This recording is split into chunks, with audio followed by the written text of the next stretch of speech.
Olíuvinnslusvæðið í Alberta í Kanada eins og eftir kjarnorkusprengju, segir íslenskur jarðfræðingur. Frumbyggjar telja brotið á réttindum sínum og hafa höfðað mál. Hingað og ekki lengra, segja frumbyggjar í Alberta í Kanada sem segja olíufyrirtæki brjóta á sér með gríðarlegum framkvæmdum. Lítið tillit sé tekið til þeirra. Íslenskur jarðfræðingur segir olíuvinnslun í Alberta valda hrikallegum umhverfisspjöllum.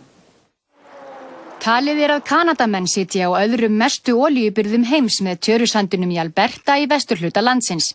Tjörusandurinn á 140.000 ferkílómetra svæði sem eins og 1,5 Ísland. Svæðið sem unnið á í dag nær yfir 850 ferkílómetra og stækkar á hverjum degi. Til þess að komast að sandsteinunum þarf að ryðja burt öllum jarðlögum sem liggja ofan á og miklar gryfjur myndast. Ókjörin öll af heitu vatni þarf til að hita sandsteinin til að ná olíunni úr honum. Baneitruð vötn myndast að sögn Ólafs Ingólfssonar jarðfræðings sem segir skelfilegt að koma þangað. Þetta nánast eins og eftir kjarnorkusprengingu. Það búið að eyða skógi, ryðja 20 metra af möl og sandi og leir og öðru slíku ofan af tjörusandurinn til að komast að honum. Og semst á hver einustu mínútu þá það 5.000 tonna þessu skóplað upp. Þannig að þetta alveg hryllilegt. Þar sem áður voru barrskógar og freðmýrar sé nú olíuleðu grautur. Mikil mengun hefur mælst í dýrum til að mynda í elgum og fiski. Heilsu frumbyggja við Athabasca ána hefur hrakað.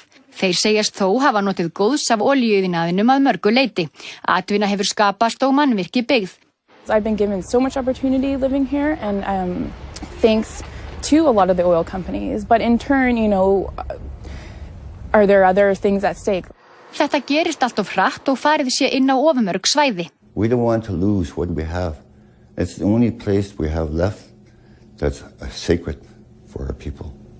And that's why we're asking the industry to be careful.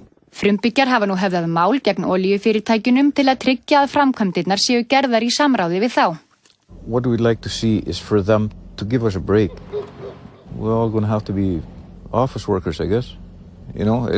All our traditional training, all our traditional ways, and all that's going to be thrown away. Olíufyrirtækin hyggjast stórauka framleiðsluna.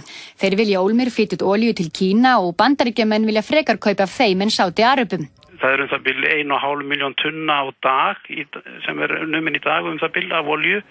En það stendur því að tvöfalda þetta fram til ársins 2020 og fjórfalda fram til 2030.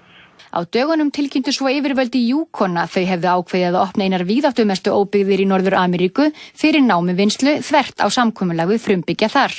Kanadíski tónlistarmaðurinn Neil Young hefur slegist í lið með frumbyggjum til að vekja samlanda sína til umhugsunar hvert Kanada stefnir í umhverfismálum. I always felt that Canada was a different place. We cherished the natural surroundings that we're in. But my visit to Alberta changed that.